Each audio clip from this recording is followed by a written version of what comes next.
الحمدللہ اللہ تعالیٰ نے مجھے اس راستے کی طرف ہدایت دی. واللہ اس میں میرا کوئی کمال نہیں ہے, میری کوئی ایفرٹ نہیں ہے, سب اللہ کی توفیق سے ہے. Now starting off with the story. آج رات جب میں عشاء کی نماز پڑھ رہا تھا نا تو مجھے نماز میں ہی ایک خیال آیا, اور وہ خیال بلکہ خواب یاد آیا مجھے نماز میں. اور وہ میں نے خواب دیکھا تھا 2008 میں جب میں عمرے پہ گیا تھا اپنی جاہلیہ کے ڈیز میں, when I was not practicing, جب مجھے دین کا الف بے نہیں پتہ تھی, and I was into the life of sins. اور وہاں پہ جا کے ایک عجیب سی لذت اور ایک عجیب سا مزہ محسوس کیا, اور اپنے گناہوں سے توبہ کر کے جب میں واپس اسلام آباد آیا تھا I saw a dream. اور وہ کچھ دن بڑے اسپریچول, آپ جب عمرے سے آتے ہیں, اللہ کے گھر سے آتے ہیں, آپ you are missing the Kaaba in namaz, you are missing that spiritual place, and you're missing your connection with Allah subhanahu wa ta'ala. آپ کے ایک بڑے اچھے دن گزرے ہوتے ہیں, لیکن ڈیفینیٹلی اس کے بعد میں پھر دوبارہ جاہل ہو گیا, and I touched my peak of جاہلیہ, جو میں آپ سے کچھ شیئر کروں گا کہ how was it. تو میں نے رات کو میں سویا اور میں نے خواب دیکھا. Now this is a true dream, جو مجھے خواب میں ایسے this is میرے ساتھ واقعہ ہوا ہے. لمبا خواب تھا, مجھے بہت کچھ بھول گیا اس میں سے, مجھے ایک پورشن یاد ہے اور مجھے آج تک یاد ہے,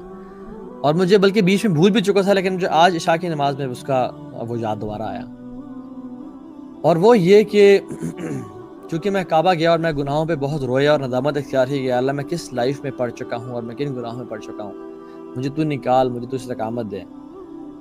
تو وہ خواب میں نے یہ دیکھا کہ ایک میدان ہے اور اٹس اے ڈرٹ گراؤنڈ, ٹھیک ہے, اور کوئی اٹس ناٹ گرین, کافی بیرن ہے, اور کچھ لوگ آ رہے ہیں جو کہ رسول اللہ صلی اللہ علیہ وسلم پہ حملہ کرنا چاہ رہے ہیں, ان کو تکلیف اور قتل کرنا چاہ رہے ہیں والعیاذ باللہ.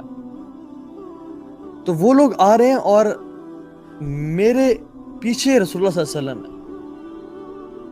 اور میں نے ان کو دیکھا نہیں, وہ میرے پیچھے ہیں, بس مجھے صرف خوف اور انزائٹی یہ تھی کہ یہ ان پہ اٹیک نہ کریں اور ان کو تکلیف نہ پہنچائیں. اور میرے ہاتھ میں کوئی سورڈ نہیں ہے, کوئی کچھ نہیں ہے, بلکہ ایک لمبی سی وپ ہے جو کہ بڑی اس کی لینتھ ہے, اور وہ ایسی وپ ہے کہ اگر وہ میرے قریب آ جائے تو شاید میں اس سے ان کو ہٹ نہ کر سکوں, لیکن میں ان کو دور رکھنے کے لیے میں ان کو بڑے تیز ان کو ہٹ کرنا چاہ رہا ہوں کہ یہ دور ہی رہے مجھ سے اور میں پیچھے ہی رہوں, اور میں کچھ قدم پیچھے بھی اٹھا رہا ہوں کہ اگر یہ میرے قریب آ گئے تو شاید میں اس وپ سے, چونکہ وپ کے لیے امپورٹنٹ ہوتا ہے کہ آپ اپنے ڈسٹنس پہ اینیمی کو ہٹ کریں. اور وہ بہت زیادہ تعداد نہیں تھی, لیکن مجھے جہاں تک یاد ہے کچھ لوگ تھے جو کہ اللہ کے نبی صلی اللہ علیہ وسلم پہ حملہ کرنا چاہ رہے تھے, اٹیک کرنا چاہ رہے تھے. اور میں بڑا خوفزدہ تھا کہ یہ کیا ہو رہا ہے, اور کہیں اللہ کے نبی صلی اللہ علیہ وسلم کو چھو نہ جائے, اور میں ان کو مار رہا ہوں, اور پھر دیکھتا ہوں میرے وہ قریب آتے ہیں اور میں پیچھے ہوتا ہوں اور پھر ان کو مارنے لگتا ہوں, اور میں مارتا ہوں ان کو, اینڈ آئی ویک اپ. اب میں جو اٹھا تو مجھے ایک عجیب سا نا پسینے آئے ہوئے تھے, اور میں خوف میں تھا کہ کہیں رسول اللہ صلی اللہ علیہ وسلم کو چھو نہ جائے. Like when I woke up, I realized it was a dream, and then I realized کہ I was protecting رسول اللہ صلی اللہ علیہ وسلم. Then I said کہ تم کیا چیز ہو, تمہیں اللہ کے نبی صلی اللہ علیہ وسلم کہ تم نے کون سا دین کا کام کیا کہ تم ان کے دین کو پروٹیکٹ کر رہے ہو.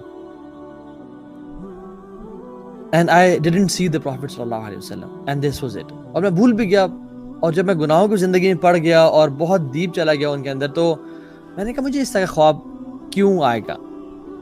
مے بی اٹس ایسی وہ خواب تھا, کوئی سچ نہ ہو. لیکن when I came to deen and when I started giving dawah to people, that dream started making sense to me. اور واللہ تعالی عالم اس ڈریم کا کیا انٹرپریٹیشن ہے, میں نے آج تک کسی سے پوچھی, and this is the first time I am sharing this dream with any one, کہ میں نے یہ زندگی میں خواب دیکھا. واللہ اس سے کیا ڈریم ہے, لیکن this dream had an impact in my life, جس کا میں کنیکشن بعد میں آپ کو بتاؤں گا کہ وہ کنیکشن کیسے ہوا.